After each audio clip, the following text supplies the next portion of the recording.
ମୋ କବିତାର ଶୀର୍ଷକ ସତ୍ତା। ପତ୍ରରୁ ଧୂଳି ଝଡ଼ିଗଲା ପରେ ନିର୍ମଳ ଦିଶିଲାଣି ମେଘ ଆଚ୍ଛାଦିତ ଆକାଶ। ବର୍ଷା ଛାଡ଼ି ପାଣି ବହିଗଲା ପରେ ପୁଣି ଥରେ ଶୁଖିଲା ଦିଶିଲାଣି ପିଚୁ ରାସ୍ତା। ଥରେ ଅଳେଇ ନେଲା ପରେ କ'ଣ ଆଉ ଥରେ ଅସନା ଆବର୍ଜନା ହୁଏନି କି ଘର? ଠିକ୍ ସେମିତି ଝାଡ଼ିଝୁଡ଼ି ହୋଇ ଆଉ ଥରେ ବସି ପଡ଼ିଲେ ବି ପୁନର୍ବାର ଉଙ୍କି ମାରେ ଚେର। ମାଟି ଭିତରେ ପୋତି ହୋଇ ରହିଛି ବୋଲି ତ ଚେରଟା ଉଙ୍କି ମାରୁଛି ପାଣି ପାଇଲେ।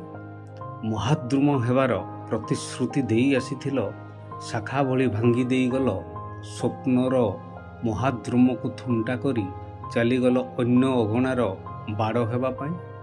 ଏବେ ବି ଅସହ୍ୟ ପ୍ରଶ୍ନ ବାଣରେ ମୁଁ ପାଲଟି ଯାଇଛି ନିର୍ବେଦ, ଜର୍ଜରିତ, ଅବ୍ୟକ୍ତ ଓ ନିରୁତ୍ତର। ଦୁଃଖ କେବଳ ଏତିକି ଯେ ମହାଦ୍ରୁମର ପରିଚୟ ପ୍ରଶଂସା ସାଉଁଟିବା ପୂର୍ବରୁ ସତ୍ତା ହରେଇଲ ମୋ ଦୁନିଆର କଳାପଟାରୁ।